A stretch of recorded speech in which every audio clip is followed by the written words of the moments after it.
So, by the way, I think you have gone through the lectures. Today we'll solve some of the problem based on the second week lectures, and yeah, so we'll start with first problem. You have any doubts in this lectures? So, hi, Perumala Swami, did you go through the lectures?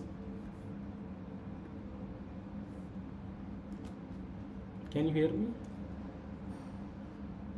Or okay, I think fine.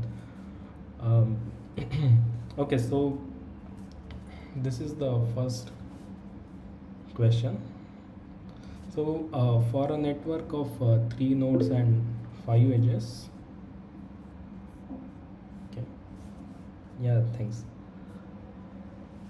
Okay, for a network of 3 nodes and 5 edges, the size of the incident matrix A in AX equal to B will be. Okay,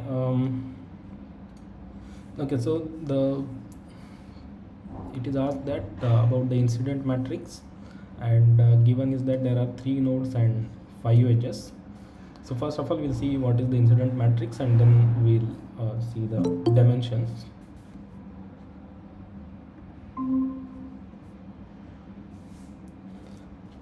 Okay, okay, so let's consider the example of the graph. So the graph, actually what it means is we have, let's say, some node, let's say 1, and it is connected to, let's say, node 2. So this node can be electrical circuit where, let's say, we have the resistance connected here, and then we might have other points like that. So similarly here we are just interested in the graph, and not actually right now we are not dealing with the meaning of that graph.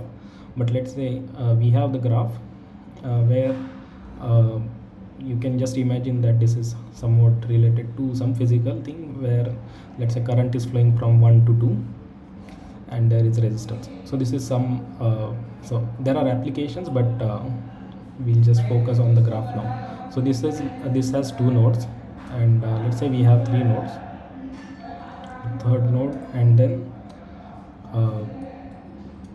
we just give the arrow. So this arrow shows the direction or the directionality of the edges. So you can see there are 3 nodes and 5 edges. So we have this 3 nodes, and then this is let's say edge 1, this is second edge, and this is third edge, and then we have 5 edges. So let's say we make some more edges, let's say third, then fourth edge, and then let's say create some more edge, let's say this is fifth edge. So we have some sort of network, and we are interested into creating the incident matrix. So how the incident matrix is created? So let's say this is corresponds to the link 1, the first row, then next row corresponds to the link 2, and third row corresponds to link 3, and this corresponds to link 4, and we have 5 links. So this corresponds to the 5th link. So link 1, and then the columns that are corresponds to node 1, node 2, and node 3. So you can see that link 1 connects node 1, let's say node 1, just leave this node. So node 1 to node 2. So it starts from node 1, so it leaves the node 1. So we give, by convention it is negative, and it comes to the n2, so that is positive, and then n3 is not involved, so that is 0. So similarly we can see link 2. So link 2 starts from n2, link 2 starts from n2, and see it starts from n2 and ends on n3. So it is 1 minus 1 1. And link 3, if you see, link 3 starts at n1, so that's why it is n1 is -1, and it ends on n3, so n3 will be 1. So similarly for link 4 starts on n2, which is -1, and ends on n3. Okay, right. And then link 5, you can see it starts from 1 and ends on n3. So this is the incident matrix.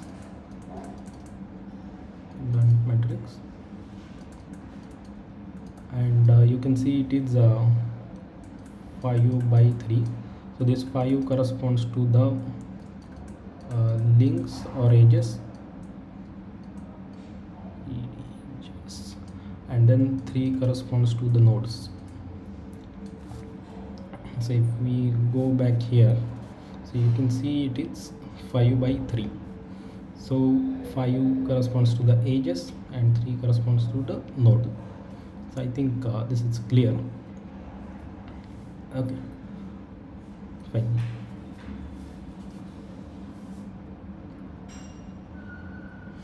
Okay, so we will go to the next question. Two vectors are said to be orthogonal when their dot product is. Okay, so this is very straightforward, but we'll go through the derivation and solve it. Okay, so let's say we have two vectors, let's say a bar and b bar, and for in linear algebra we just say, instead of this vector notation, we consider a to be the vector where it has component a1, a2, and so on. And so we'll just avoid this from now onward, the vector notation. And this is b bar b minus a. Okay. And then the computation of the length, how we so let's say we have this a, and for time being we can just say a has two component, a1 and a2. The length of a is you can see a1 square plus a2 square, and that is nothing but, if we want to write in terms of matrix, it is a1 a2 times a1 a2, which is nothing but a transpose a. Okay, so this is the length square for a. Okay, so what we will do is, we know that this is perpendicular, so we'll use the Pythagoras theorem and then find out what is the relation that we are interested. So this is nothing but the dot product of a with a,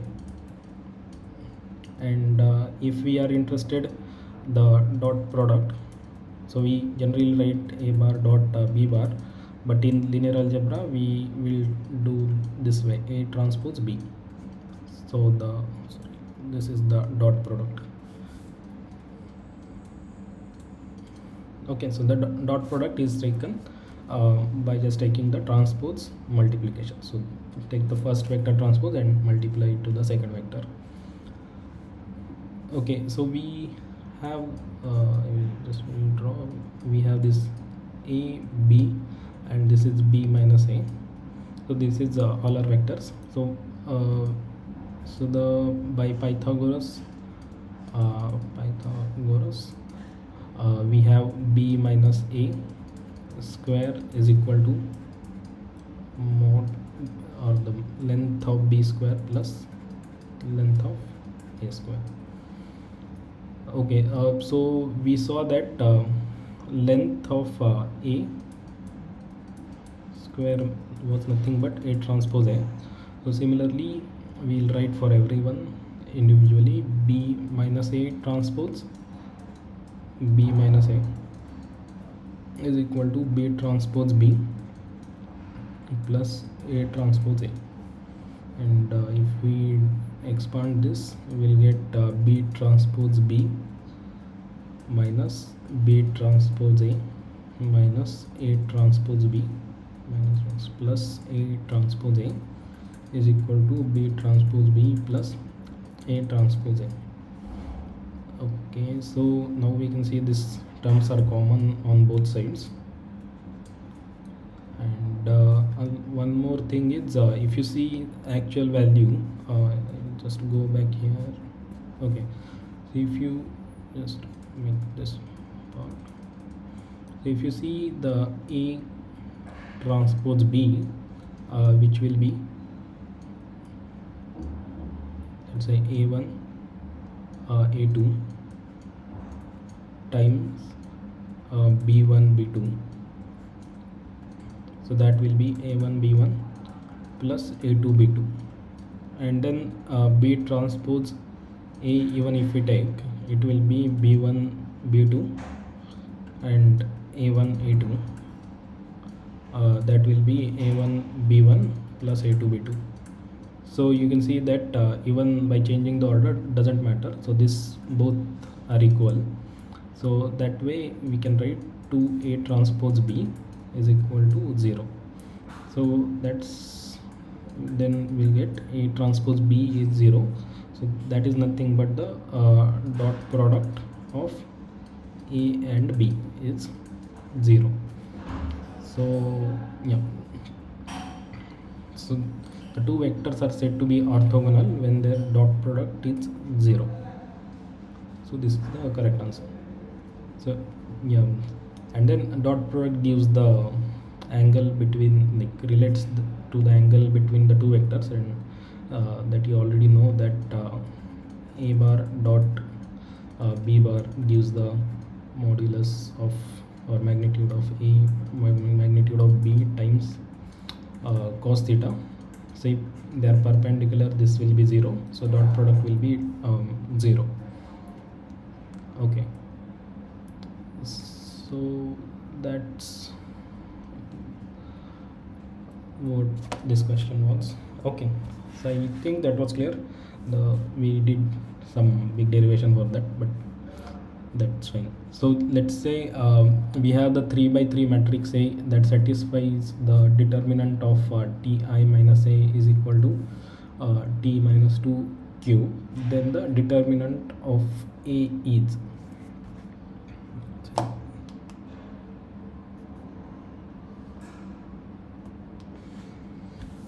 okay, so the 3 by 3 matrix A, and then we have this relation, which is, I will just write it down on the next page.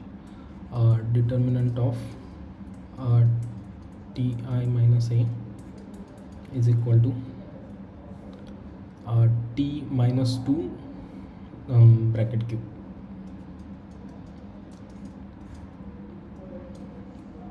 Okay, then the determinant of A is, so the question is, determinant of A is equal to what? Okay, so you might have recognized that this is similar to the eigenvalue computation. So if we have the A matrix, the eigenvalues value, let's say lambda, and then x is the eigenvector, so Ax equal to lambda x, and we can write it, let's say we take Ax on this side, so lambda x minus Ax is equal to 0, and lambda I minus A into x is equal to 0, and x, if x is non-zero, then this part, or if we take the this part should be should vanish, or it should be singular. So singular means it will have the linearly dependent columns. So that, in order to get that, so if we take the determinant of this, lambda I minus A should be 0. So the determinant, if it is determinant is 0, what it means is the columns are linearly dependent, and that's what we are interested here. And when we take this determinant, so it is instead of lambda here, t has given, and that doesn't matter. And then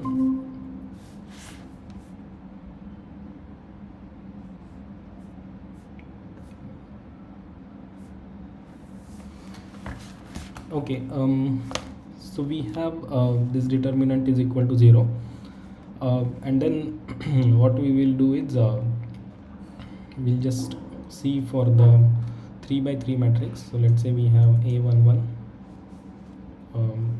so lambda I minus a. Okay. So let's say a is equal to a11, a12, a13, a21, a22, a23, a31, a32, a33, and if we take the lambda I minus a, that will be lambda minus a11, lambda minus a12, minus a13, minus a21, lambda minus a22, minus a23, minus a31, minus a32, lambda minus a33, and you can try the simplifying that. And so what actually we are interested is in the determinant. So if you do this, find out the determinant of lambda I minus a, that might take some time, so I will not do it here, but you can find out the determinant of this. So that will be lambda cube, then you can see this will be the trace of a times lambda square plus so sum of the cofactors of this diagonal elements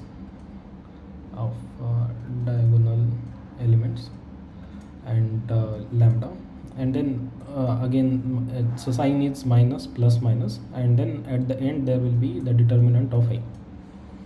Okay, so this expansion we know.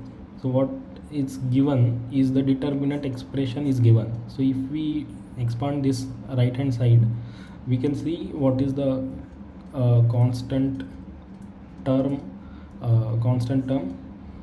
in this expression, and that constant term is nothing but the determinant of a.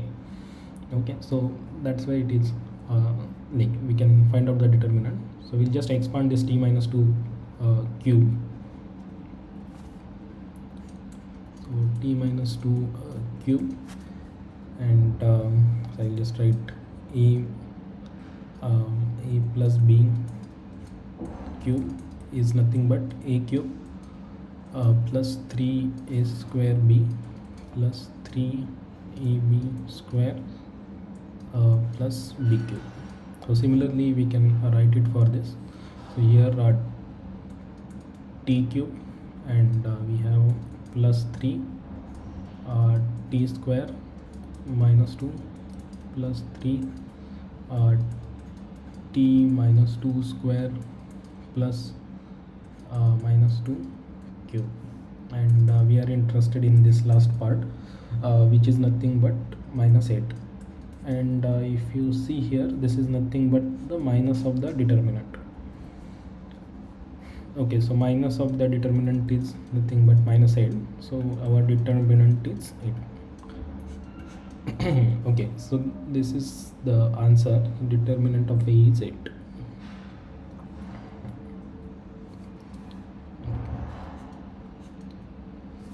So I hope this question is clear. Okay, so we'll go to the next question. If you have any doubts, you can ask by unmuting, or you can post in the chat box.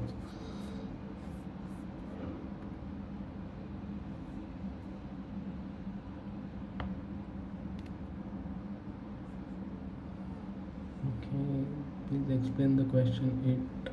My answer is 2. Okay. Okay, please explain question. So this question 8, I'm not exactly sure you might be talking about from the assignment. I don't have assignment with me right now, but I will check and let you know the answer. Okay.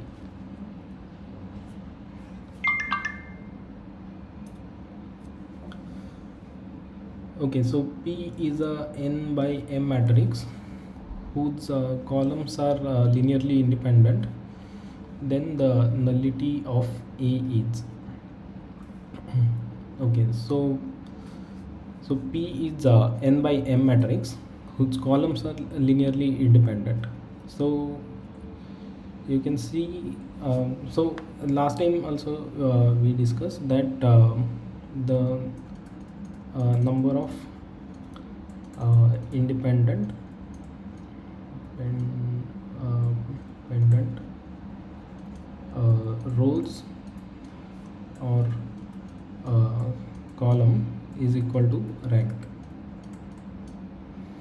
Okay, so you can see here P is a n by m matrix whose columns are linearly independent. So you can see that m is so you can see this is P is n cross m matrix and m is the number of columns.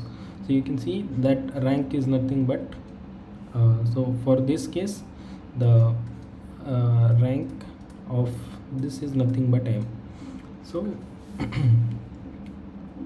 and okay, so we know the rank of this, and you can see the the dimension of null space of, let's say we have matrix A is equal to, let's say randomly,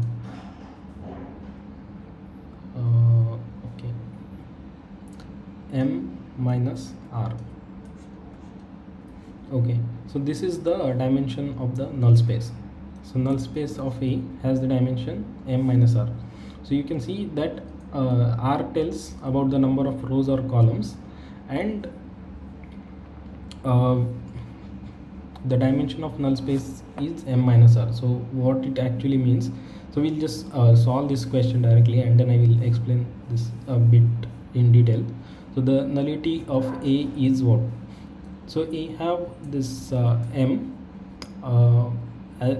is the number of columns and the rank itself is m. So m minus r is equal to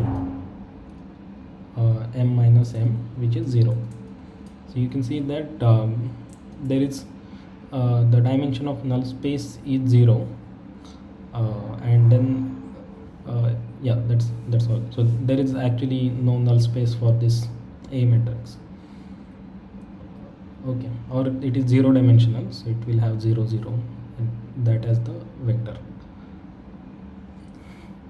Okay, so what is mean by null space? So if we have a vector A, not matrix A, and Ax is equal to 0, so what we are interested is in the null space. So x belongs to null space of A. Okay, so so we will find out the what are all possible x are, and so let's say we have the x values, and those x space, the dimension of the space spanned by the x corresponds to the null space of A. Okay, so here so let's say we have the matrix. So we have okay, so we have this matrix, and it has let's say the rank is, so let's say this is the 3 by 4 matrix, and it has 0 0 and 0 0 0, and it has, let's say, some elements in this, let's say, and we are interested in null space. So let's say x is equal to x1 x2 x3 and x4, and that is equal to 0.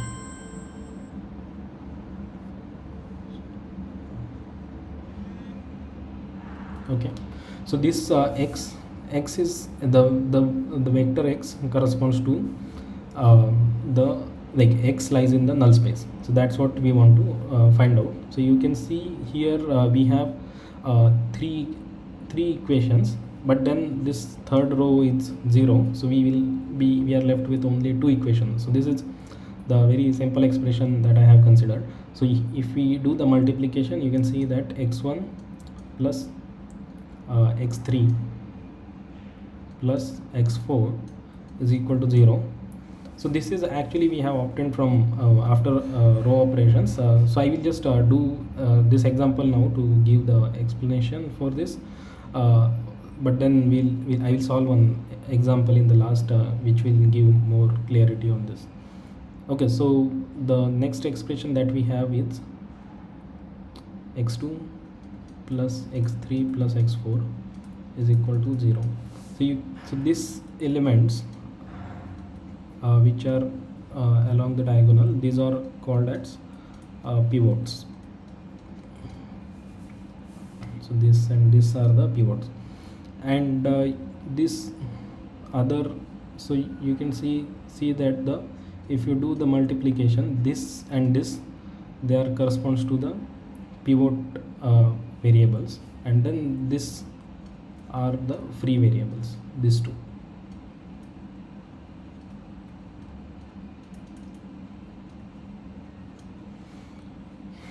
Okay, so what means by free variable is, so we can write the x1 and x2 in terms of free variable. So if I just expand this, so x1 is equal to minus x3 minus x4, and x2 is equal to minus x3 minus x4. So you can see that the vector that we are interested is in x1, x2, x3 and x4 is equal to minus x3 minus x4. So that is, this x1 has this value and x2 has this value, minus x3 minus x4, and then x3 and x4, they are free variables, so they are as it is. And if we take out x3, or we'll just write it now, minus x3 minus x3, x3 0, so we are separating the part, and then plus minus x4 minus x4 0 x4. So that is nothing but x3 minus 1 1 0 plus x4 minus 1 0 and 1.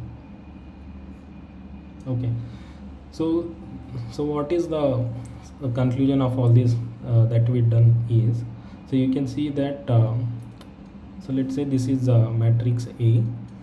So the rank of A is, you can see that there are two pivot elements, so rank is 2. Then this is 3 by 4 matrix, so this is M by N matrix. Okay, okay, so I'll just go to next page. So rank of A was 2. Then you can see the row space. So row space belongs to, so you can see this one is the row. How many components are there? You can see there are n components. So each row has 1 2 3 4 elements. So the row space belongs to 4 dimension, or the row space is 4 dimensional. And then you can see that column space, so this is the columns. You can see each vector in the column has 3 components. So, or you can say that it is uh, not exactly, I will say, the dimension, but okay. So this is nothing but r to the n, and then column space belongs to r raised to 3, and that is nothing but the number of rows, so it is m. Okay, and then if you see the number of actually independent rows or columns are nothing but the rank. So the dimension of let's say the column space of A is, you can see that is nothing but 2, which is nothing but rank, and this is also rank. Then or the dimensionality of column space of A, and then dimensionality of column space of A transpose, or you can say the dimensionality of row space of A is nothing but also the rank, which is nothing but 2. So I think this is all, these are important thing. And then we'll go to the null space here. So this is the, so what we have got here is the null space. You can see that we started with this expression Ax is equal to 0, and then I just took one random matrix, and it is already in the row reduced form, and then the rank was 2. So you can see that the null space that we have, it has 2 vectors. So this is the first vector and this is the second vector, and we are taking the linear combination of these 2 vectors. So you can see that null space has 2 vectors, 2 independent vectors, and their linear combination. So the dimensionality of null space is 2. I think this is clear. So if it is not, you can just, I will repeat again. So the null space has dimension 2, okay, because it has 2 independent vectors. So this is first vector and this is the second vector. Okay, so the dimensionality of null space of A is 2, which is nothing but, you can see how many components it has. It has 4 components. So 1 2 3 4, so it has 4 components, but out of which, so we are expected that it will span 4 dimensional space, which is nothing but equal to the number of columns, so which is nothing but the n, but we got only 2 vectors out of that.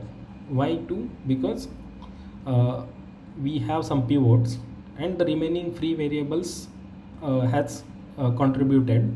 So you can the free variables contributes, or the number of free variables corresponds to the dimensionality of the null space. So number of free variables is nothing but, you can see, n minus rank. Number of free variables equal to n minus rank. So n minus rank corresponds to the dimensionality of the null space. Okay, so n minus r. Okay, and then similarly, if we go to dimensionality of null space that corresponds to A transpose, it will be, so I will just write m minus r, which is nothing but, in our case, 3 minus r is the rank, which is 2, which is 1 dimensional. So you can actually try yourself how this will come. So instead of starting straight with the A,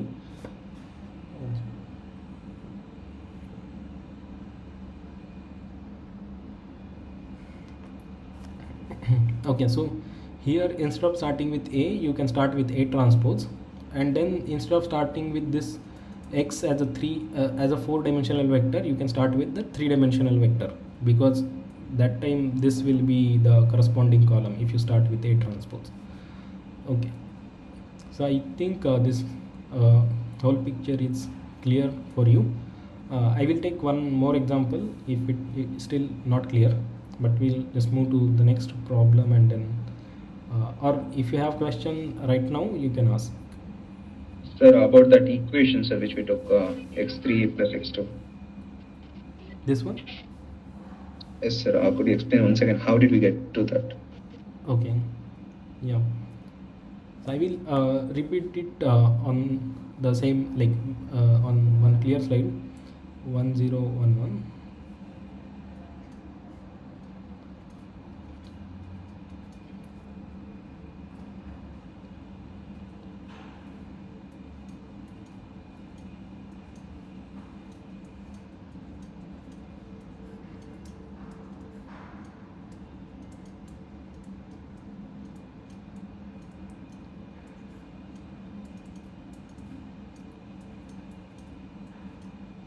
Okay, sorry, this are only three. Okay, so so if we do the matrix multiplication, so we'll multiply this way. So in that way we'll have x1 plus x3 plus x4 is equal to 0, and similarly we'll just keep matrix form right now. And if we do this next next row, it will be x2 plus x3 plus x4, and then if we multiply by the last row it will be 0. So that's how we got this equation. Yeah. Okay, yeah, thanks. Okay, so I hope this is somewhat clear to you, like how I will repeat it once. So the rank tells us about the number of independent columns, so or number of independent rows. Okay, so you can see that the dimensionality of column space and row space is nothing but the rank, because there are r number of independent rows or r number of independent columns. So the dimension of column space is nothing but the number of independent columns, and rank tells the number of independent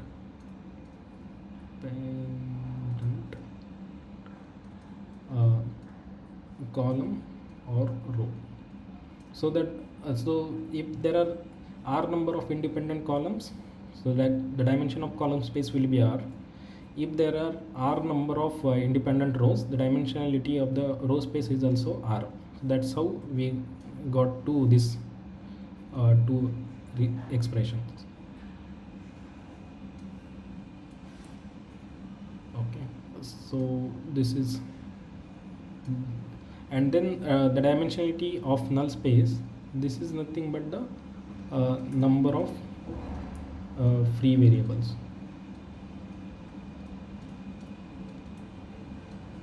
So you can see that there are n variables while doing the calculation, but because of the r rank we got minus n minus r free variables.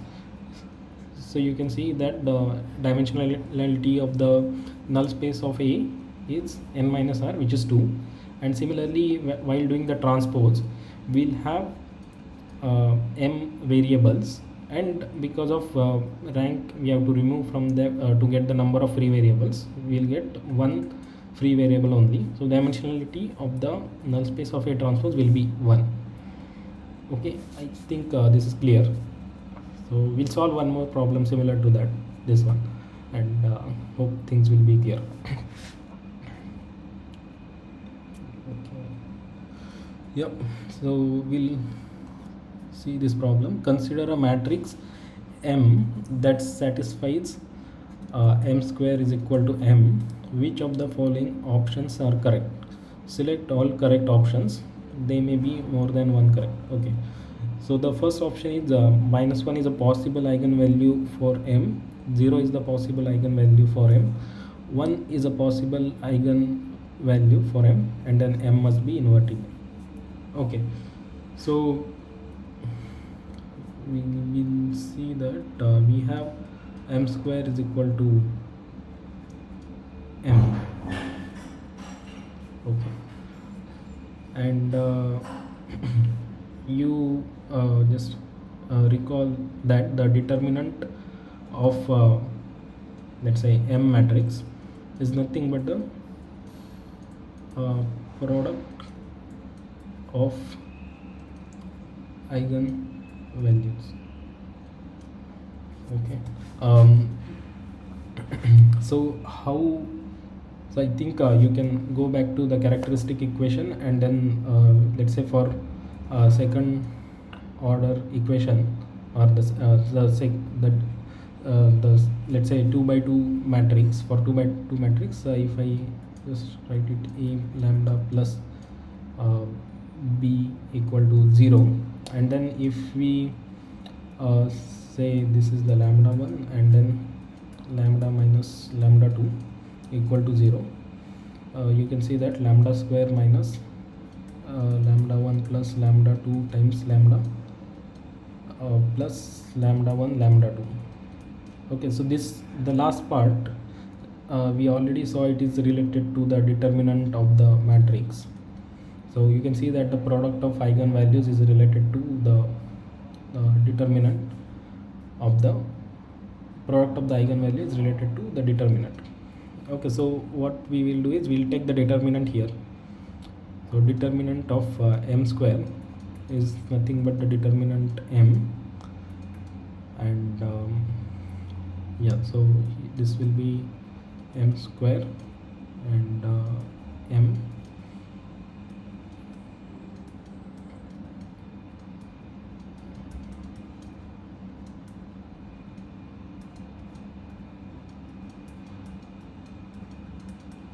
Okay, so the determinant can be 0, or the determinant can be 1. So we will go back. So if the determinant is 0, so it means that the eigenvalue 0 is possible, and the determinant is also, possibility is 1, so 1 is also the possible eigenvalue for m. So these are the two correct answers. Okay. Okay, so now okay, so the next question is suppose u and v are orthonormal, and call the vector b is equal to 3u plus v. Take v be the line of all the multiples of u and v.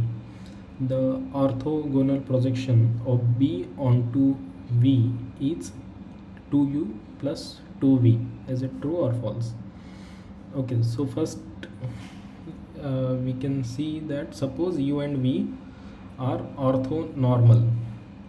Okay, so this is the first information that we have. Okay, so orthonormal, so what it means is mod of, or the norm of u is 1, and similarly for v, and u is perpendicular to v, so they are orthonormal. And we can see that this is somewhat equivalent to if we have two coordinates, let's say x and y, we can, and if we have any point in this space, let's say 1, 2, we can consider this, let's say this is some vector, let's say d vector. So d vector we can just directly write 1, 2, and then let's say this x vector, x is nothing but 1, 0, and this y vector is 0, 1. So we can just write, so if so x and y, they are orthonormal, so what we are writing now is this 1 corresponds to the x component and 2 corresponds to the y component. And if we do the expansion, we can see this 1 is nothing but the x component and 2 is nothing but the y component. So what I'm trying to say is, if we uh, have the linear combination of this ortho normal vector, we can simply skip this x and y and just directly use this notation. Okay, so that's what we will do here. So call the vector b is equal to 3u plus v. So b is equal to 3u plus v.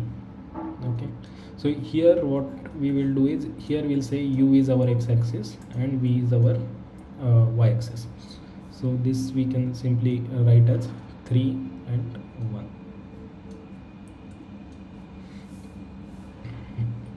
Okay, take v to be the line of all multiples of u and v. Okay, so what is asked is, we have the line.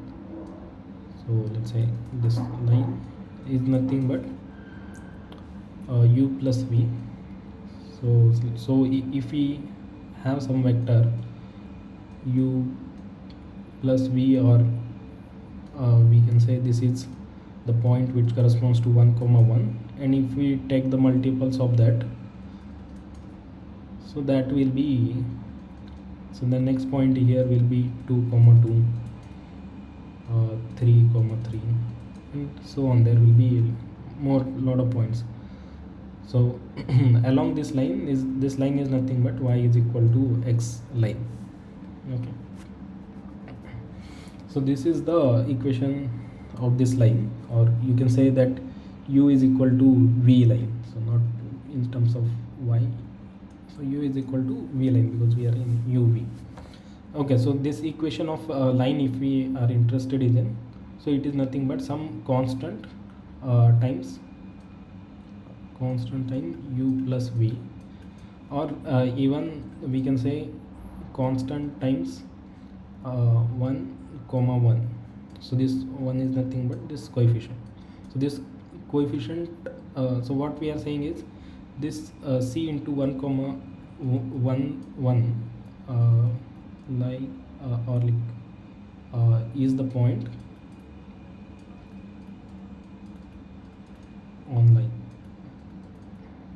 Okay, so this is the point that is that falls on the line.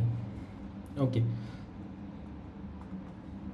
and then 3 comma 1, if you see, so it might belongs to some, so this vector might be somewhere here. So x is 3 and y is 1, somewhere this might belongs to here, and then we want to get this projection. Okay, so this is nothing but b. Okay, so what we are actually interested in, we don't care about the line, so I will just say this is some constant times a. So we can just start with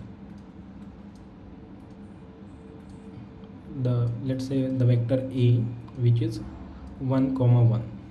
So if we have the some line, and if we want to find the projection of this b on this line, which is nothing but some constant times a is nothing but some vector that let's say this is a vector that is on this line. So we can take the constant times a and it will make this line. So we can we just need the information about a to get this projection. Okay, so the information that we have is b is nothing but 3 1 and a is 1 1. Okay,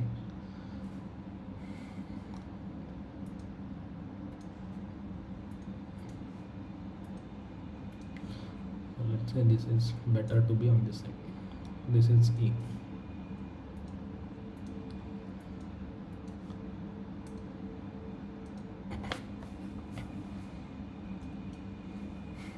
Okay, so what we want is we want to find this projection uh, on A, so we can progress this way. Let's say this is the projection, and this projection is nothing but P. So you can see this P, and then this is nothing but, you can see the this is nothing but, we'll say error, or because it is not exactly error, but this is if you are doing some least square feet or something, then in this situation this appears to be the error. So we'll just say error E here, just to notation, which is nothing but B minus P. So you can see this E is perpendicular to P, or even if you can say E is perpendicular to A. So A is nothing but this the vector here. So what we can do is we'll just say, we already saw that the dot product will be 0, so we'll just take the dot product of E and A, which will be 0, because because E is perpendicular to A. Okay, now so we'll go ahead, and what we can do, one more thing is, so P is nothing but false on this line. So we'll say this P is nothing but so this constant C we have, so let's say C times A. So P is nothing but, or we can say some alpha times A, because you can see P is parallel to A. So that's all. So A transpose, and E is nothing but B minus P is equal to 0, and A transpose B minus alpha A is equal to 0. Okay, so what is unknown here is alpha, so that's what we want to find out. So A transpose B minus alpha A transpose A is equal to 0. So if we simplify this, alpha is equal to A transpose B divided by A transpose A. A transpose A we have divided because this is nothing but the scalar dot product, so we can just divide it. But if it is matrix of some other quantity, we have to be careful. So okay, so we got alpha, and if we go to, or we'll write here, so alpha is this, so P is nothing but, we'll write here, P is equal to alpha A. So alpha we have is A transpose B divided by A transpose A and A. Okay, and you can here also you can see that A transpose A, this is also a dot product. So even if we, so whole thing is okay. So this one second. Oh yeah, so this whole thing is a scalar, so it doesn't matter if we just put A at the front. Okay, and then A transpose A B. So this is direct, so this is just depend upon the quantities from the line, and this is external vector. Any vector can be projected onto the line, and this is the projection. Okay, so we have the B vector, we have the A vector, and then we can compute the projection vector with this. Okay, so we will start with what is the A value, which is 1 1. Then B is equal to 3 1. Okay, so we'll compute A transpose first. A transpose is nothing but 1 1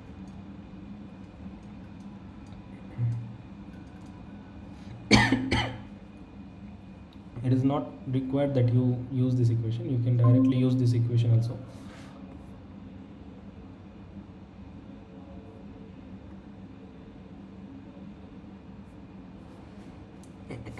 So the advantage of this, the first equation if you use here, you can see that A transpose B, it will be directly the scalar, and this is also scalar, so you don't need to actually go to this matrix, but I will just uh, do anyways this whatever we have got in the last step. 1 1 1 1. And next is A transpose A. So A transpose A is 1 1 1 1, which is nothing but 2. Okay, so we'll see the projection is nothing but A transpose A times B. So we have A transpose A, which is 2, and 1 1 1 1, and then B vector we have, B is 3 1.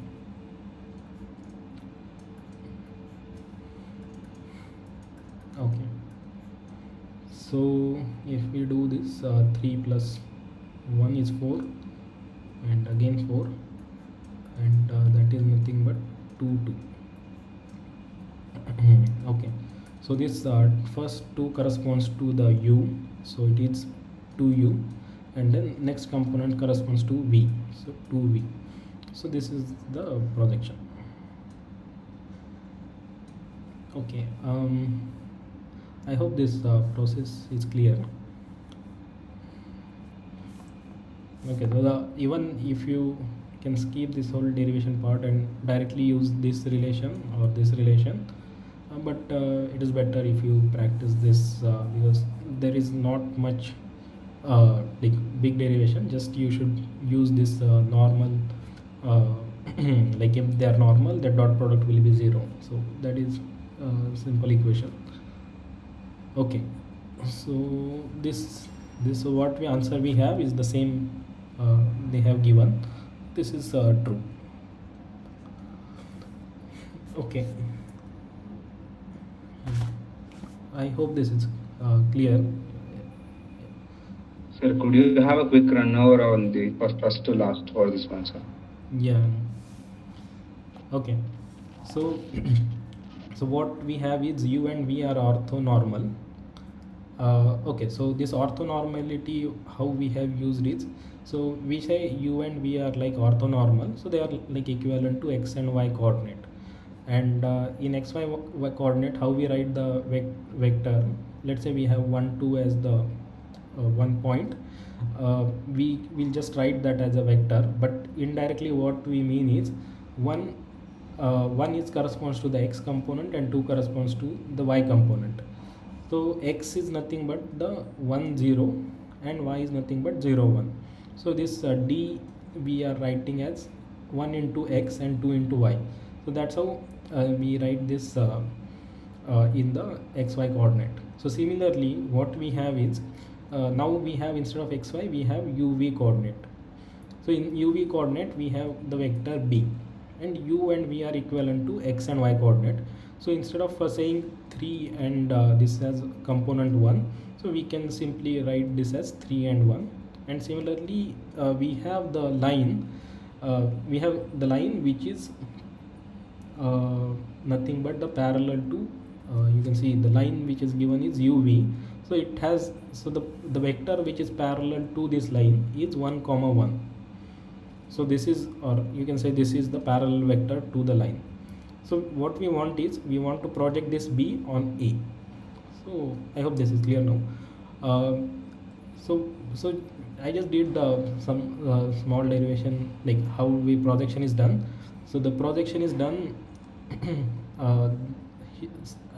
done like, in order to find the projection of B on A, what is done is, so projection, orthogonal projection is find out by orthogonality property.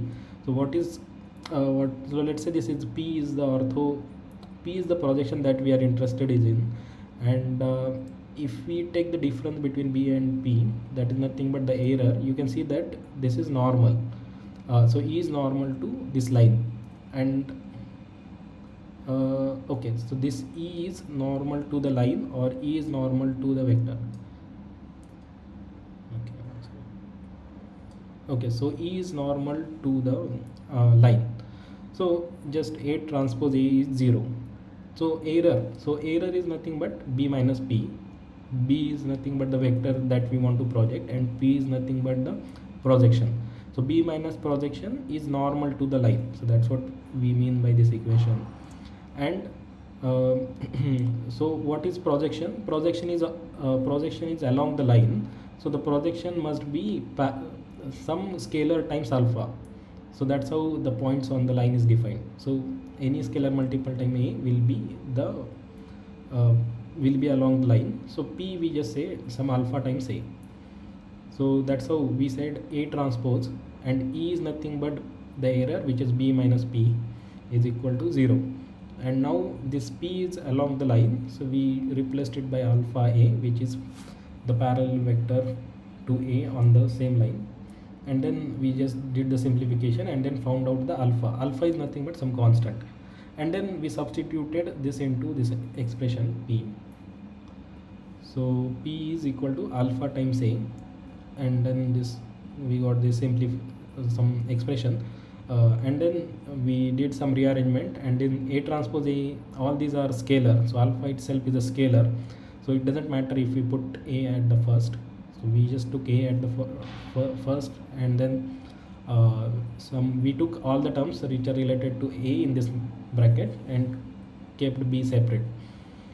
So you can so this is generally, if it is a matrix, this is called as projection matrix, this whole term.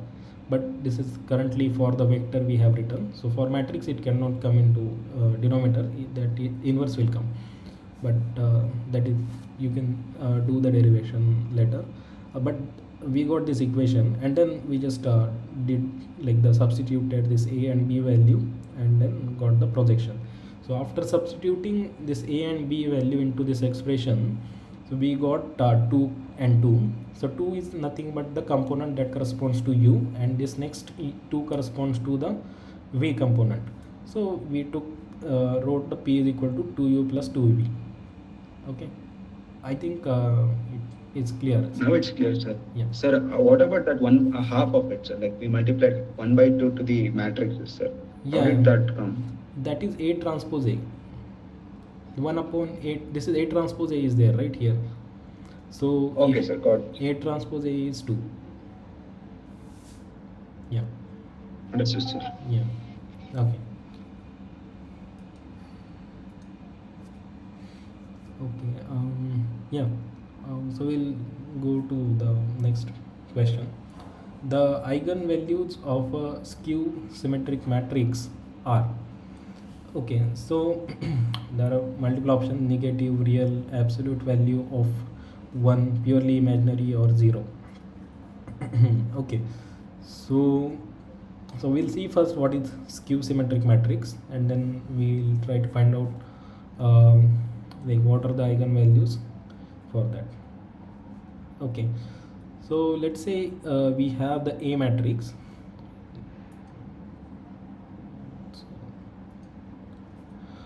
So let's say I will try with this color.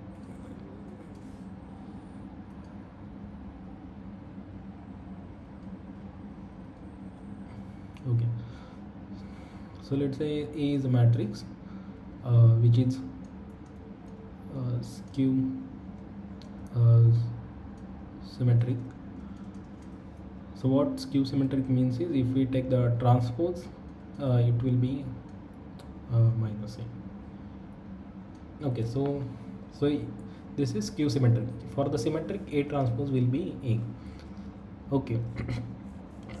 So what we want is the eigenvalues of skew symmetric matrix. So if we start Ax is equal to lambda x. So this is a common form. There is nothing skew symmetric or something we have added. So in order to bring this skew symmetry thing into picture, we'll do the transpose. And also what we will do is, so here you can see that imaginary is also like mentioned. So what we will do is, uh, okay, so why I am taking that, I will explain. So let's say we have the one vector. So let's say v is a vector and it is a plus ib and c plus id. Okay, so if we take v transpose, so how we take the generally the magnitude, we do the v transpose v, but this is complex number, like complex matrix with complex component. So instead of just taking the transpose, we are expected to take the complex conjugate and then multiply. Okay, so let's say what happens if we do this. So here e minus ib and c minus id times a plus ib c plus id. So if we do this multiplication, we'll get a square, this will be minus, and then I square also will be minus, so minus minus will be plus b square plus c square plus d square. So you can see this is we got some real number from this, and that's what we are interested. So this is nothing but the mod of, if we see this whole thing as v1 and v2, so what we have is magnitude of v1 square and magnitude of v2 square. That's what we wanted. So in order to get this magnitude for complex complex vector, we should take, not just take the transpose, but we should take the complex conjugate. So what we will do is, we will take the transpose and complex conjugate. So what we'll be getting, so here we are sure that a is we are saying that a is real and skew symmetric. So that's what we will do. We'll as of now we'll just deal with a is real. So just take a transpose and then complex conjugate and lambda x transpose and complex conjugate. Okay, so a is real, so this complex conjugate will not get applied, but it will get applied to this,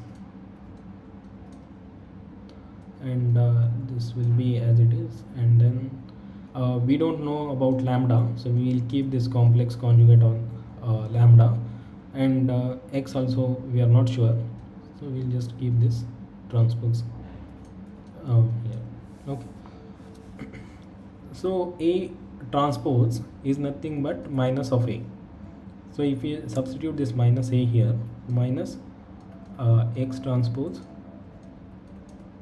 a is lambda star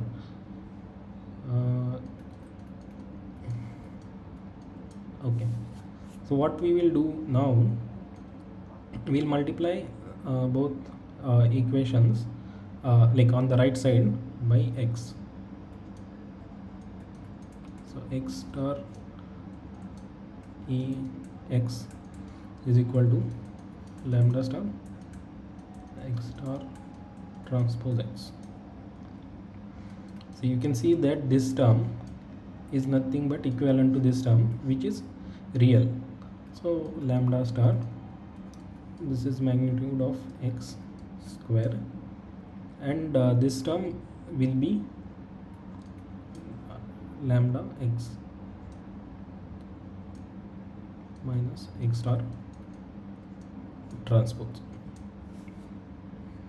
Okay, okay, so minus x star transpose lambda x is equal to lambda star sorry,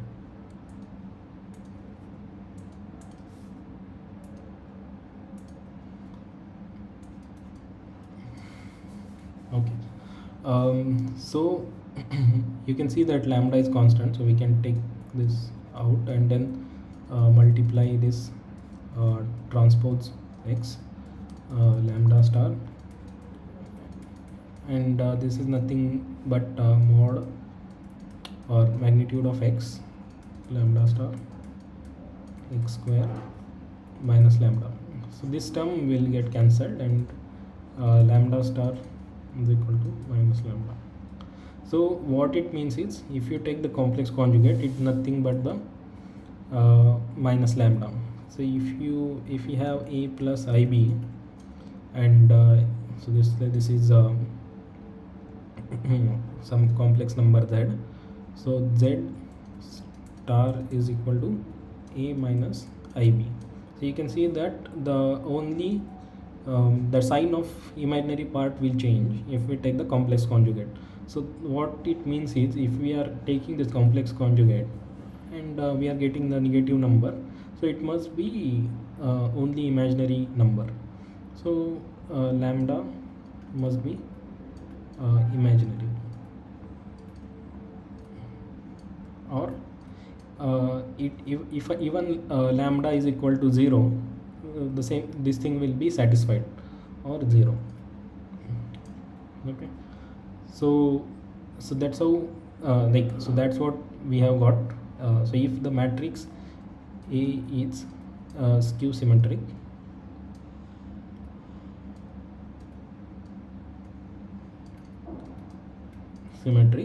the lambda will be imaginary or 0. Okay. I hope this whole derivation was clear. Yes, sir. Okay. So it is purely imaginary or 0.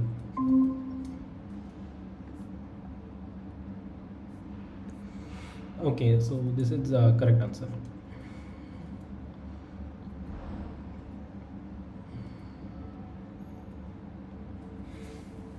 Okay.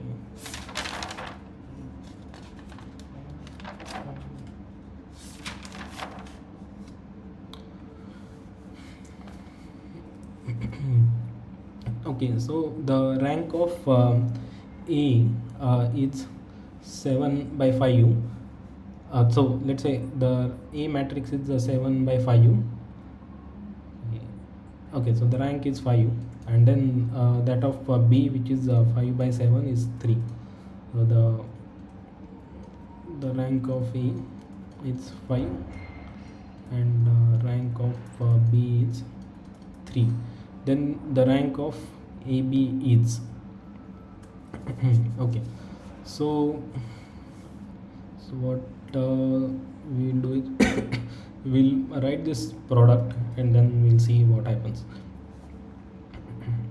So A into B is asked.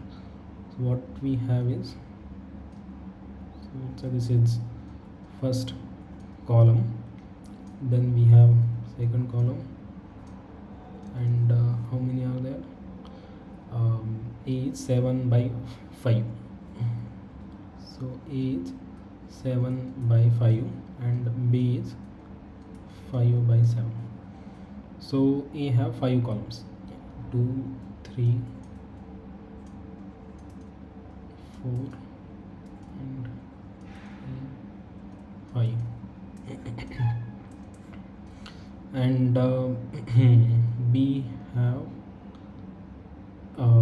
B have 7.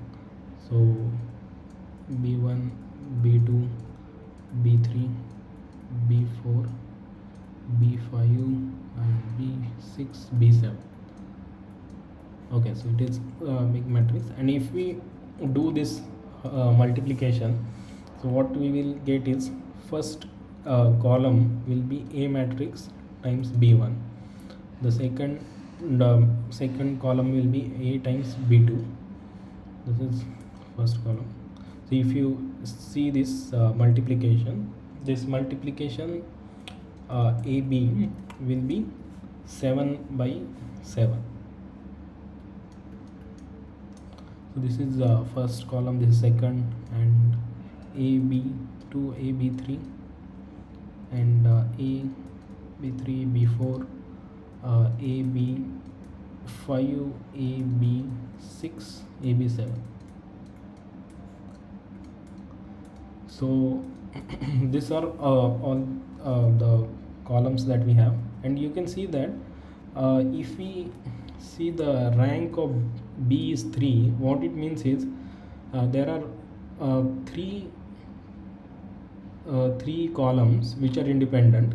So if you see, let's say this B1 B2 B3, they corresponds to three independent columns. So you can see B4 B5 B6 and B7 are so I'll just write if B1 B2 B3 are three independent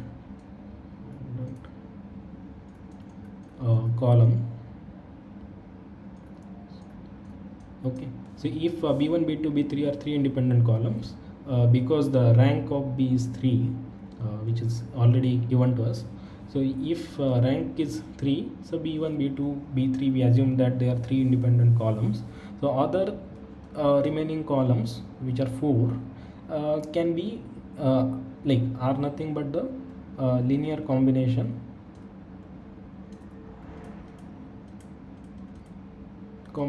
of B1 B2 and B3. So you can see that this whole part, or this all columns we can just construct by taking this linear combination of this first three columns. Okay, because if we write B4 is nothing but, let's say, C1 B1 plus C2 B2 and C3 B3. So the column that corresponds to this A B4 is nothing but A C1 B1 plus C2 A B2 plus C3 A B3. So you can see that this is the first column, this is second column, and this is third column. So A B4 can be formed using the linear combination of these three columns. So these are nothing but the first, second and third column. We can take the linear combination to get this fourth column. So the linearly independent columns are nothing but these three columns. So you can see that we are only left with three independent columns here. So that's why the so, and then if you see, the rank is nothing but the number of independent columns or row. So we can see that the answer is 3. I think this is clear. So any questions in this? Sir, the product of A cross B matrix should be 7 cross 7 matrix, no sir, but it's still Yeah. 5 cross 7. No, this is the 7 by 7. So A, you can see this A have this which is the, let's say this is A, we'll write A11, A21, A31, A41, A51 and A61 and A71. So this will have this all things. So when this multiplication is done, this first row will be 7 cross 1, this next column will be 7 cross 1. So we have this like that, there are 7 columns. So this whole thing will be 7 cross 7. So this 7 cross 7 matrix will have this first 3 rows independent, because we can see that this last 3 rows has been formed by the dependent columns, this which are nothing but B4 B5 B6 B7. So these 3 columns, the first 3 columns are independent, that we have assumed that this first B1 B2 B3 are independent, but they need not to be. Let's say some random B's, like columns of B, might be independent, but for just simplicity I assume that this first 3 are independent. Is it fine? Yes sir, got it sir. Sir, so how do you find the rank of the matrix now, sir? So the rank is now so this matrix, you can see that the first 3 columns are formed by these three independent vectors, but the other columns are now dependent on all these three. So the three columns are independent. So if three columns are independent, and then we saw that rank is nothing but number of independent rows or columns. So if we able to find out how many independent rows or columns are there, that is nothing but the rank. So we already found that there are three independent columns, and that's what is the rank. So how we found out that there are three independent columns is from the information that we have from the about the B matrix. So for B matrix already rank is given, which is 3. So what it means as B has 3 independent columns, right? So B has 3 independent columns, and that's what we said, like B1, B2 and B3 are the independent columns, or here we said that these three are, let's say, are the independent. It need not to be all the way order we have considered B1, B2, B3. So B1, B4, B5 or some, that also might happen, but we can just, as an example, we can consider. So let's say these are independent, and then these all are dependent. So so this is the independent. So even after the multiplication, you can see that this first three columns, so these first three columns can form all this combination by the linear combination. So we can see that these three columns are now independent, and that they can produce all these remaining columns in the matrix. So these all columns from this B4 to AB7, they can be formed by the linear combination of AB1, AB2 and AB3. So that's why so these three columns are independent, and then number of independent columns are nothing but the rank. That's how we say that the rank of this AB is 3. Is it fine? Got it, sir. Sir, what about if the rank of the matrix is of AB transpose, sir? Would it be the same rank, or would it change, sir? It will be same. It's not relevant to the question, bro. See, AB transpose, Yes, if it is there, it is nothing but the rows will interchange, right? Interchange with columns.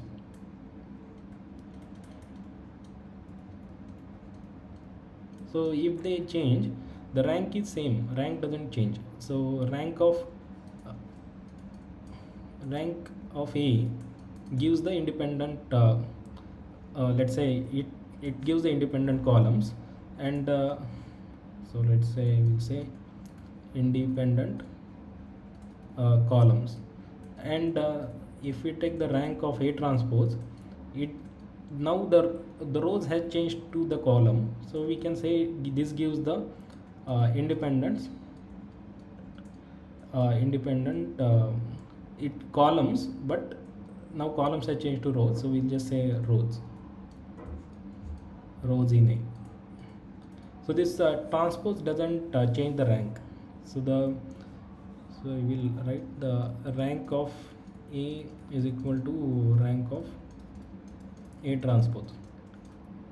So if we have AB, so the rank of AB is equal to AB transpose. AB transpose, whole thing. Yeah. Thank you, sir. Understood, sir. Yeah.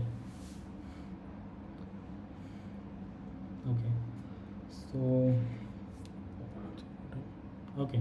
So let U and V be the subspace of the vector space V, and U union W is also the subspace of V. Then either U is subspace, or U is subspace of W, or W is subspace of U. That is first option. The second option is the intersection of two subspaces u and w is null space, and the u and w are equal, and none of this. Okay, so u and w be the subspace of vector space v. So let's say we have u and w, and they are subspace of v. Okay, uh, u union w is also subspace of v. So u union w is also subspace of v.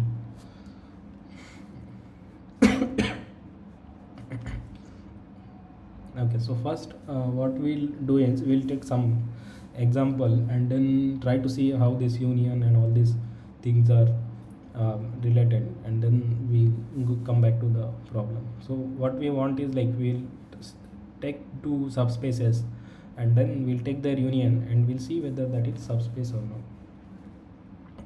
So let's say we have this let's say one vector which is u, and if we take the combination, let's say some constants time u, so that will be, so c can be from 0 to infinity, so it can go from minus infinity to infinity. So this whole line is nothing but the subspace that corresponds to, or u is the basis for this subspace, and let's say we say this is u. So okay, so u is the subspace and u is the basis for this capital U subspace. And then how this subspace is defined by u. So if we just take any linear or any constant times u, we will get the vector that lies in this u space. So similarly, what we can do is we'll also create one space w. So let's say this is w. So what is the subspace? Is that the if so let's say if u and v, let's say u and w, let's say, are basis for vector space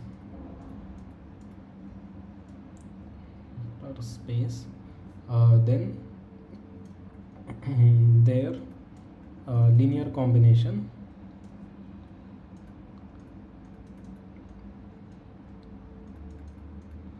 also falls in or belongs to the falls in same space, same vector space.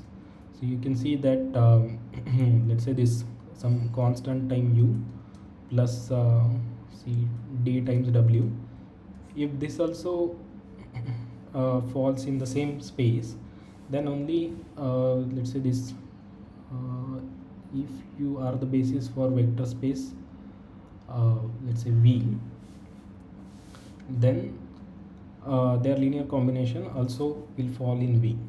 Okay, so this is, as of now, it's independent of whatever we are actually achieving, but then this to this point we'll come back later, but we'll just first of all clarify how these spaces are formed and what is the definition of vector space. So here we are just interested in, so this u, v and w are independent of the question.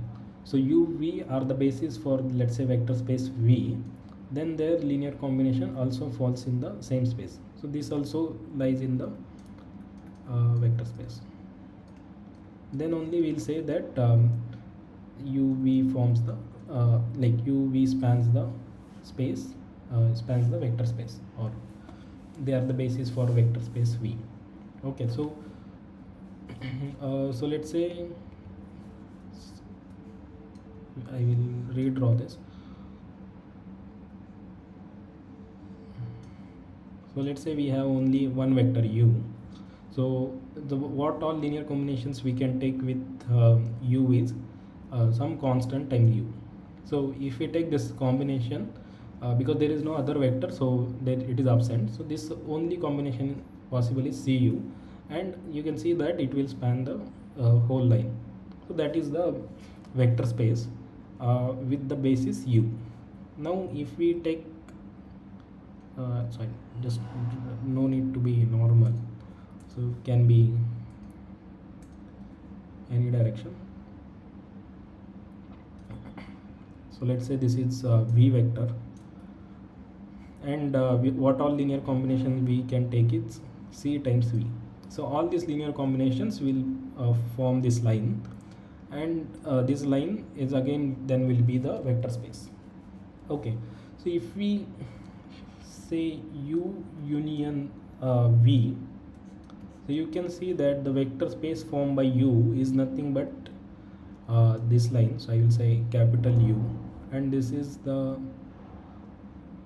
okay, so instead of v I will say w, so because it will match with our question that we are addressing, but this is, as of now, it is not related to that. So u and w, and then whatever we have is w space. So if we,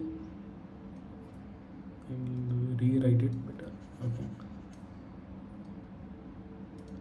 so if we take the union of u and w, so this u space is nothing but this line, and then this w space is nothing but this line.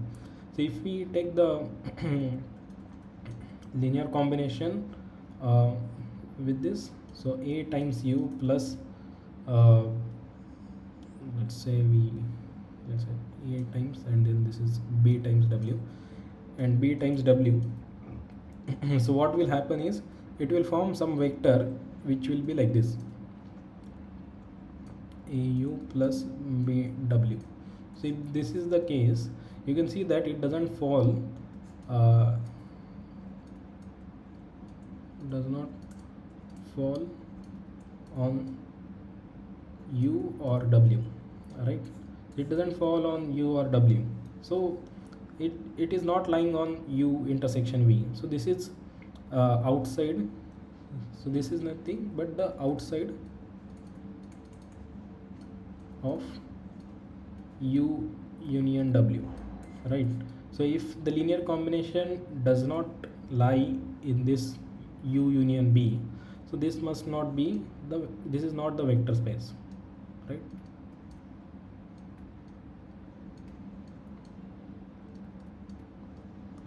So this is not the vector space.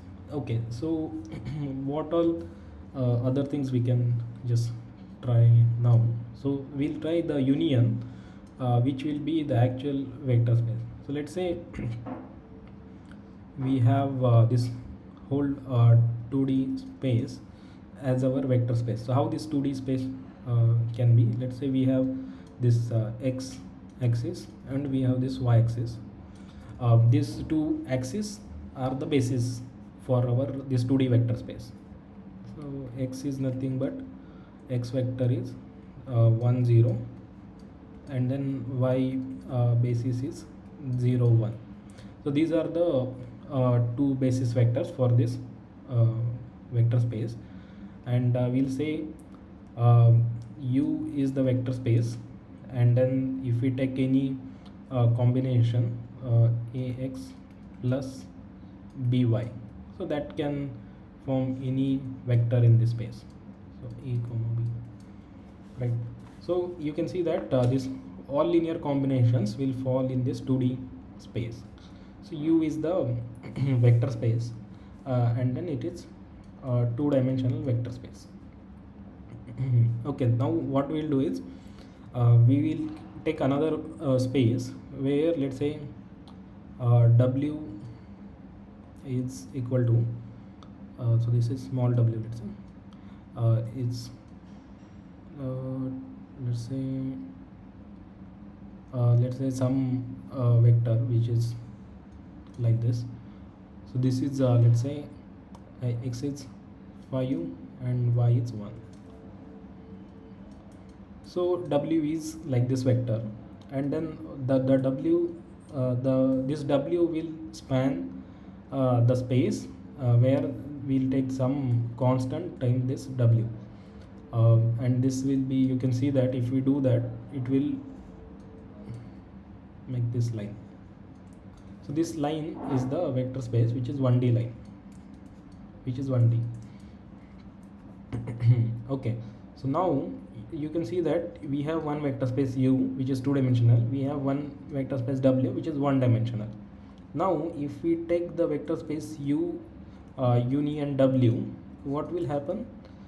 It will be nothing but u only, because u is the bigger space, and then w is nothing but the subspace of w is the subspace of u, right? So in this case you can see that we have a bigger space, like, or we came, like, we got on taking the union, we got the vector space u, which is actually the vector space, and we don't need to actually verify or do anything to say whether u is vector space, because we already saw that u is a vector space.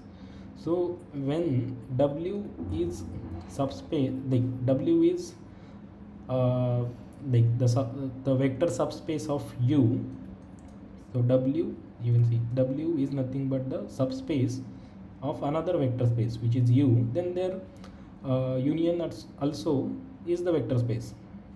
Okay, what I so I will just write if so in our case w was the subspace of u, then if we take u union w, that will give u only, right? And u is already vector space, right? So you can see when there is a subspace, another subspace, taking the union will result into the vector subspace. So we'll go back to the question. U and W be the subspace of vector space V, and U union W is also a subspace of V.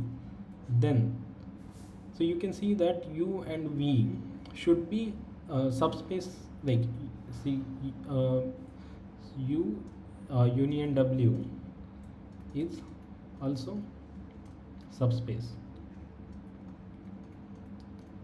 Then you can see that whatever we done right now is, if where W was subspace of U, and then that, so after taking the union W union U, what we got is U again.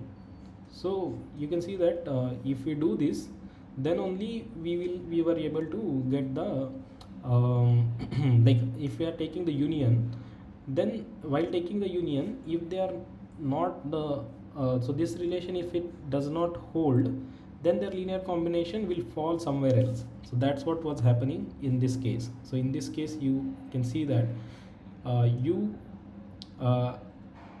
is was not the subspace of w, or vice versa.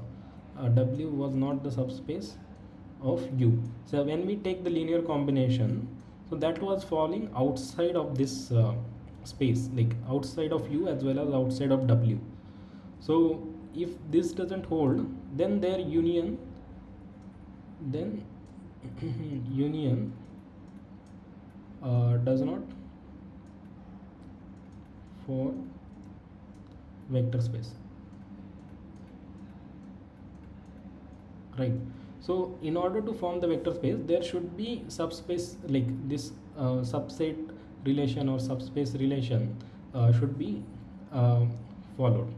Okay, so so this actually should be followed. So w should be subspace of u. Then we can ensure that after taking the union, we will get like the subspace. Or on the other hand, if we have u which is subspace of w, then when we take the union, what we will get is W, because W is bigger space. So in that case W is another again the vector space. So in that case we'll get like we'll get another sub, like it will be from the vector space.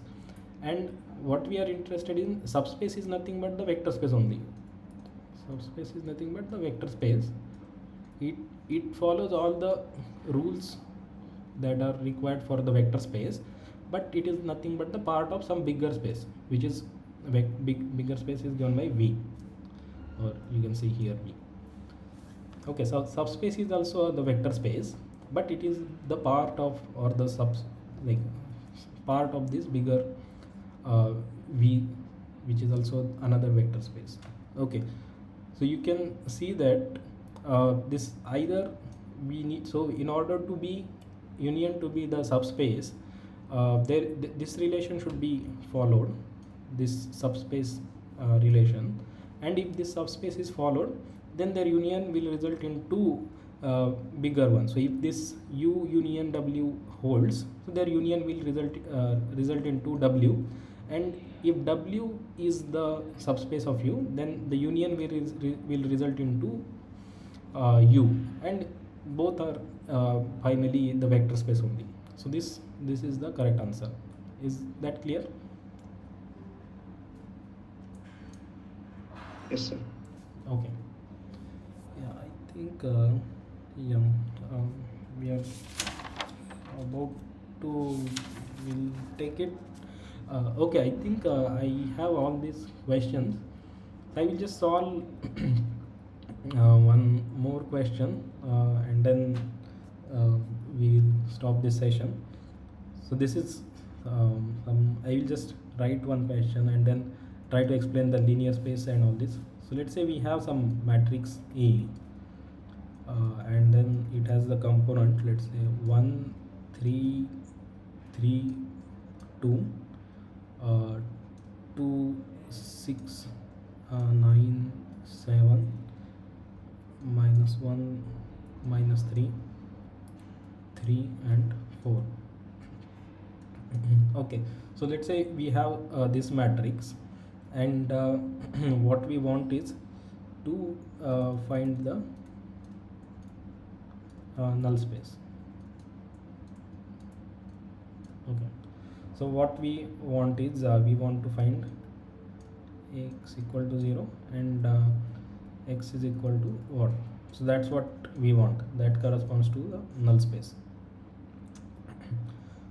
Or we can say x belongs to null space of A. Okay, so null space means A into x is equal to 0. So that is the simple meaning that you can think of. And if you see what actually we are doing is, let's say we have this let's say we have this let's say I will write this way. So A, how to say, A, let's say first row, then A have second row, and this is A third row, let's say. And if we multiply by x, and that is equal to 0. So what we are doing here is, A first row we are taking the dot product with x, A second row we are taking the dot product with x, A third row we are taking the dot product with x. Okay, so after taking the dot product we are getting, actually it is not 0, it is 0 vector we are getting. Okay, so what you can say is this dot product is 0. So you can say that x is perpendicular to A1 or first row, x is also perpendicular to the second row, x is also perpendicular to the third row. So you can see that x is perpendicular to rows of A. Okay, so x is perpendicular to rows of A. Okay, and what we are saying is x belongs to the null space of A. So what you can say here is null space of A is perpendicular to the row space of A.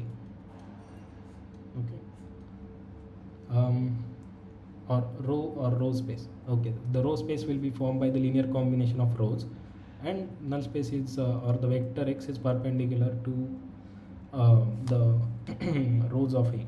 I think this is clear. Okay, so what we, when we are trying to find the null space, so what we are actually getting the vectors x which will be perpendicular to the rows in the matrix, and the rows in the matrix will form the row space. Okay, so we'll go ahead now. You can, so, okay, so I will just write the matrix 1 3 3 2 2 6 9 7.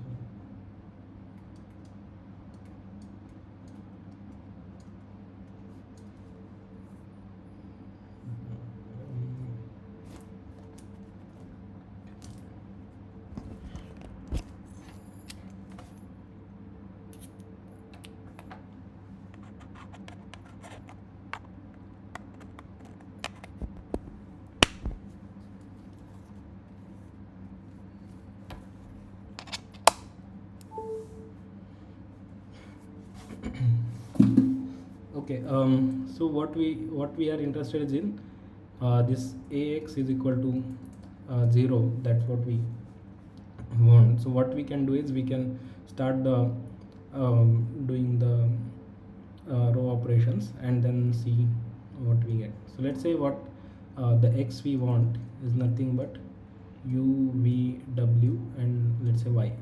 So you can see these four components because there are four columns. So u, v, w, y is equal to 0, and then we are supposed to multiply this side by 1 3 3 2 2 6 9 7 minus 1 minus 3 3 4. Okay, so we'll solve this, and so we'll do the row operation.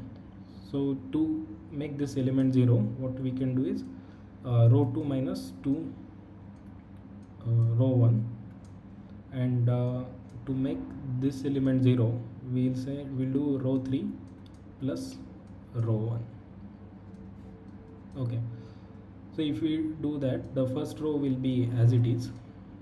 The second row we are subtracting 2 times the first row. The first element will be 0. 3 times 3 into 2 6, this will be 0, this will be again 3, and this will be 3. Okay, now if we subtract the first row from if we add this first row to the last, we get 0 0 6 6. Okay, so u, v, w, y. Okay, now you can see that the this row and this row, they are similar. Like you can see that they are multiple of each other. So what we can do is we can subtract the twice of the second row from the third. So we'll do r3 minus 2r2. So if we do that, 1 3 3 2 1 3 3 2 0 0 3 3 0 0 0 0, and then u, v, w, y is equal to 0. Okay, so what we can do is we can just divide this this row by 3, or we can do one more thing is we'll just make this term 0, which is just above this pivot.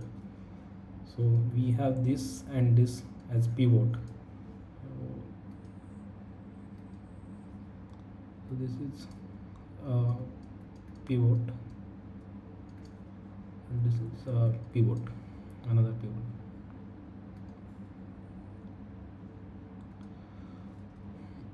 So what we can do is r1 minus r2. So 1 3 0 minus 1 u, v, w, y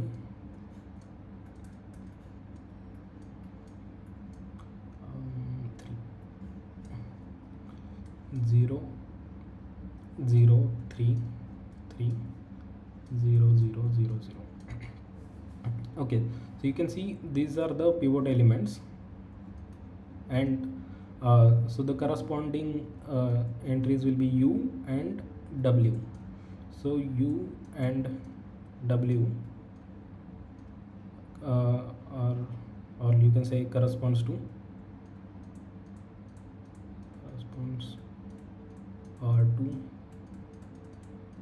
pivots, and v and y corresponds to, or you can say, are free variables.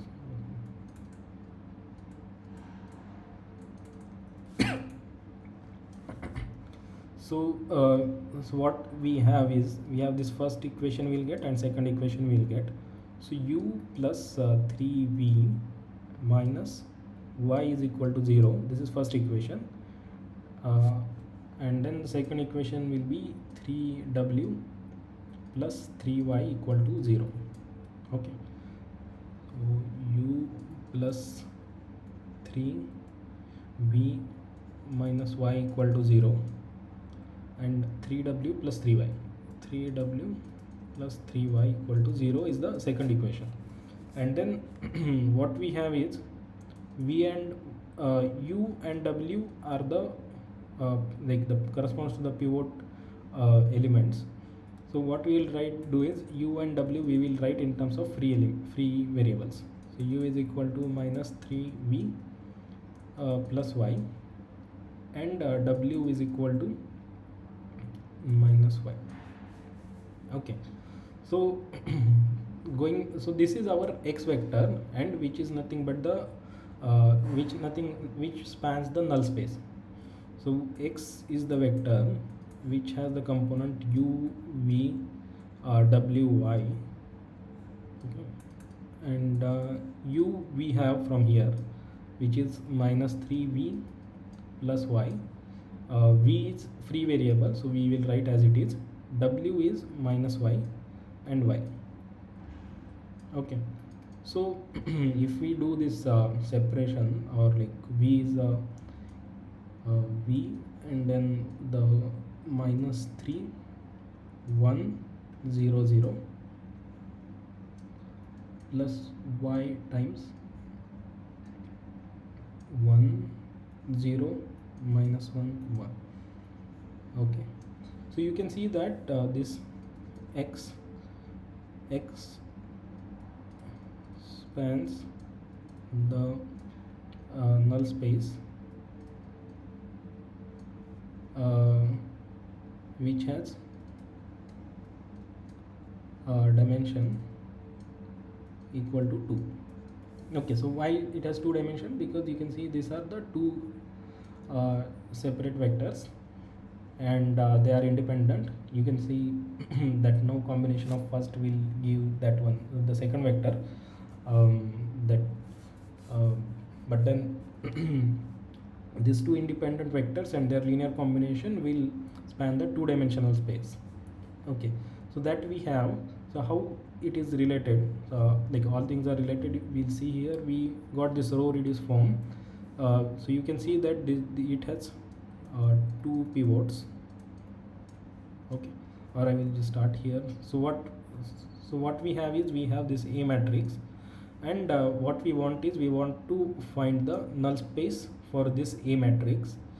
And in order to find this null space, we started with Ax. We want to solve this Ax equal to 0. So Ax equal to 0, if you want, we said that x has, let's say, this 4 components u, v, w, y, and we started doing the row operation in until we get to the row reduced form. So here we did the row operations, and then finally we found out that there are 2 pivots, and we just wrote this equation for this, and then we got this 2 equations out of that. And you can see also we found out that these are 2 pivots, and then this w and y, they are free variables. So in so whatever equations we have, we just wrote as it is, and these are nothing but the variables corresponding to pivot elements,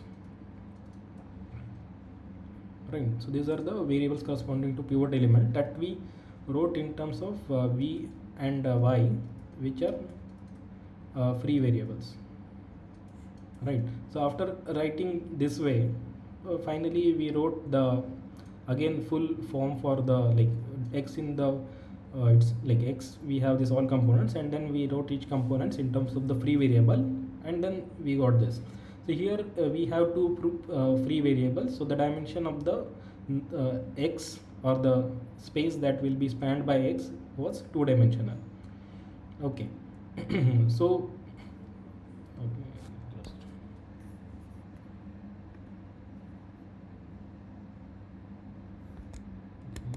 so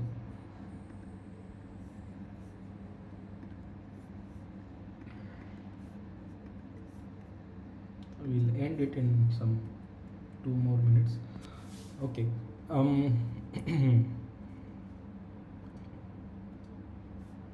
Sir, a doubt, sir. Like yeah. while choosing pivot elements, it should be in diagonal, no, sir. It need not to be just diagonal. You can see that it has this form. It is also fine. It need not to be like these three can be here also. There is no problem. Like the thing is, like it should have this form, and not like the elements below this first pivot should all be 0. That's the only criteria. So you can see this first pivot is there. The elements below that all are 0. So even if it is this elements has like this is the pivot, then this has all elements below that are 0, and before that also if you see this column, this is also fine, like this is 0, so it doesn't matter. So all the elements below this pivot should be 0, that's all. It need not to be exactly diagonally matching. That is fine. Okay, sir. Yeah. You actually you can like do this permutation matrix and bring it here, but then that doesn't change anything. Your variables also will move, that corresponding variable w will move up, and 3 will come here. So that doesn't make any change.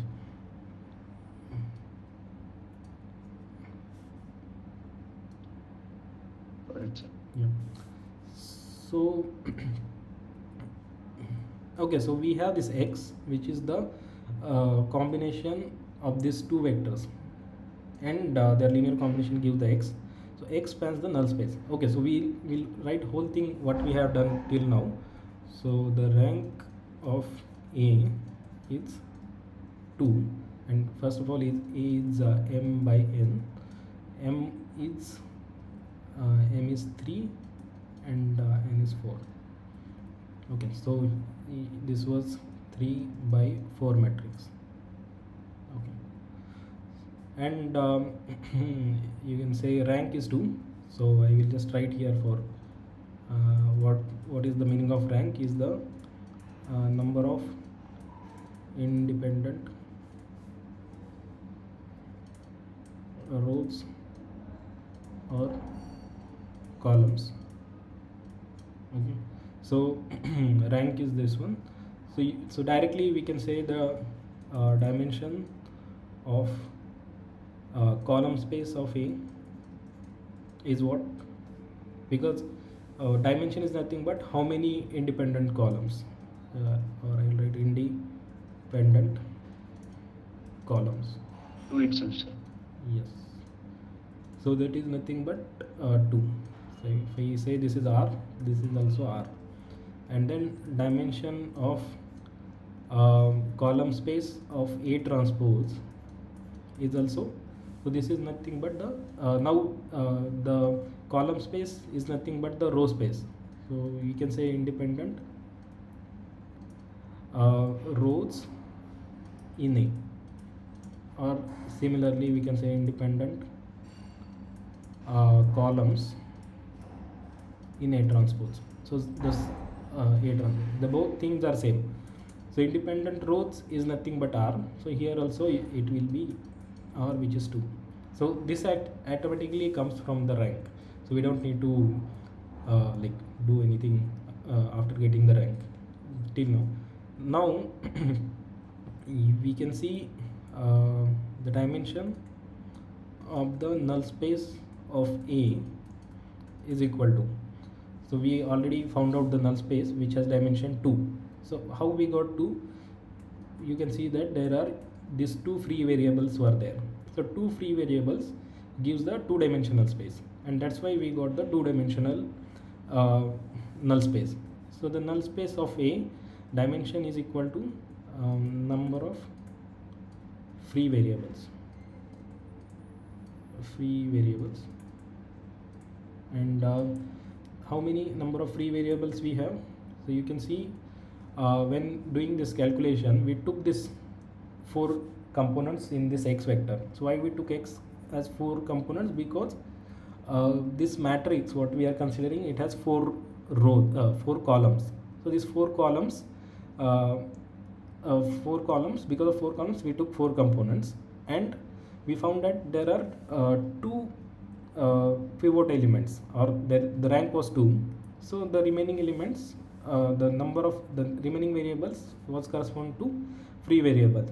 So number of columns minus this rank gives the number of free variables. So the number of free variables, how we got is, if this is m cross n, so n minus rank, or this is nothing but n minus rank. So we have the n which is 4 and the rank was 2, so we got two free variables, and that was the dimension of the null space. Okay, so number of free variables is equal to n minus rank, and that was 2 for us. And then similarly we can write dimension of the null space of A transpose. Now here you can think of, now we have changed from, we just took the transpose, but we can deal the similar way to this as we deal with the column space. So A transpose is now the row space, but we don't care because we just take the any A transpose and we can consider this as B matrix and do whole analysis. It is nothing but number of free variables, and in this case the rows had changed to columns. So in case of how many columns will be there in the A transpose will be m minus r, and that will be, you can say, 3 minus 2, which will be 1. So this is the whole picture for that matrix. And then what we got this null space and all these details, and you can see this, we whatever vectors we got, 3 minus 3 1 0 0, you can try to take the dot and then so what I was trying to say, this part was that whatever vector we got, it is normal to this row space. So we have this 1 3 3 2 2 6 9 7 and all these row elements. I will just show you. We have this matrix 1 3 3 2 2 6 9 7 minus 1 minus 3 3 and 4, and what x we have it's minus 3 1 0 0,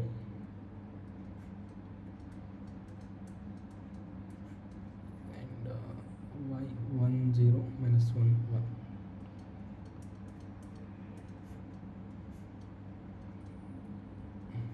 Okay, so what we can do is we can try to take the product of this minus 3 1 0 0,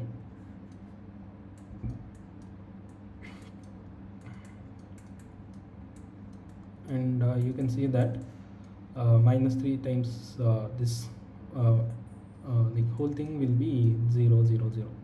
So you can see that this row will get multiplied to this column, and that will produce this first 0. This will multiply to this and will give this 0, and this will multiply and give this 0. So you can see that the rows are perpendicular to these elements. So the row space is perpendicular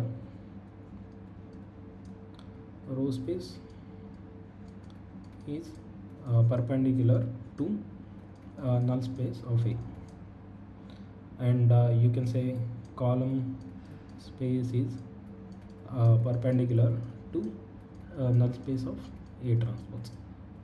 So, so, so you can try and do, like, try to solve problems and understand what is happening. But I think this example might have given some idea about what is null space, column space, and row space mean. Okay, that's all. Any doubts in this? Sir, free variables for taking for row space, sir. How did we take it as three? Yeah. So, so the free variables are the elements that that are don't correspond to this pivot element. So you can see there are two pivots. So these are actually these are the pivots, right? So these pivots, then these pivots are like, we have to start from this, we tracing the rows, and we have to say, see which is the first element in that row which is non-zero. So this is the first, in this first pivot. Then we will come here and we'll go till here. This is the first pivot. So there are two pivots. So two pivots, and then this. So this element, actually will use some.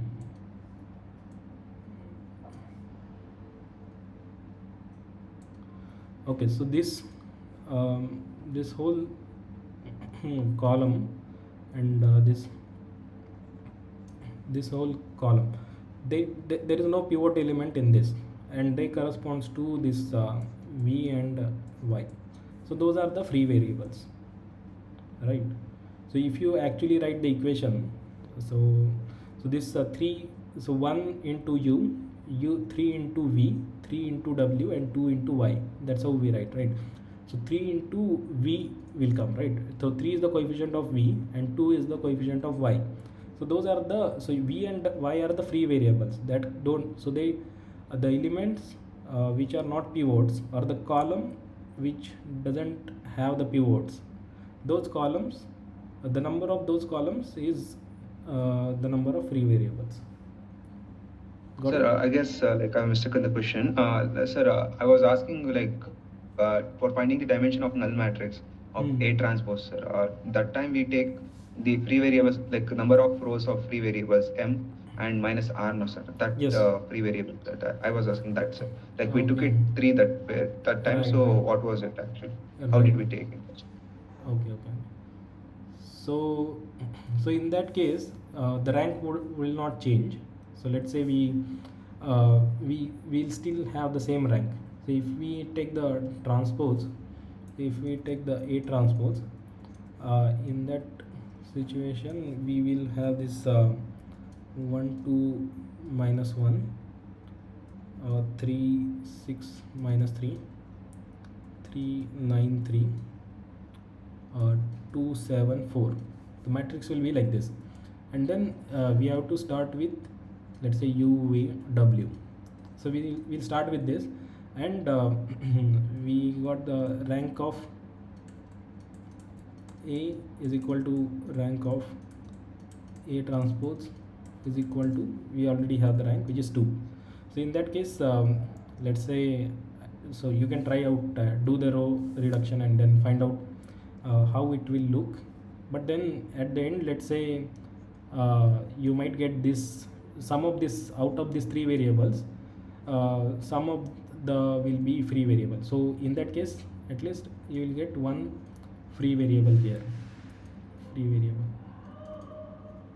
right? So because there is rank is 2, so 2 columns will be independent, or 2 pivots. If there are 2 pivots, 2 variables will not be free, only one variable will be free. So in that case, if one variable is free, it means that null space have dimension. Okay, so one free variable, so the dimension of null space of A will be, so there are 3 variables, right? So 3 minus 2, which is 1. Got it? You have to actually do Sir, the got it. row reduction and then find out which variable corresponds to pivot and which is free. So here there is 3 variables. There are not no 4 variables. So you can solve it and then see how it is. Okay.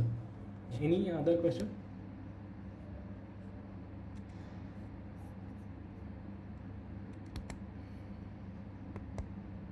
Okay, I think there are no more questions. So we'll stop the session. Okay. Yeah. Okay. Bye bye. Good night. Thank you, sir. Yeah.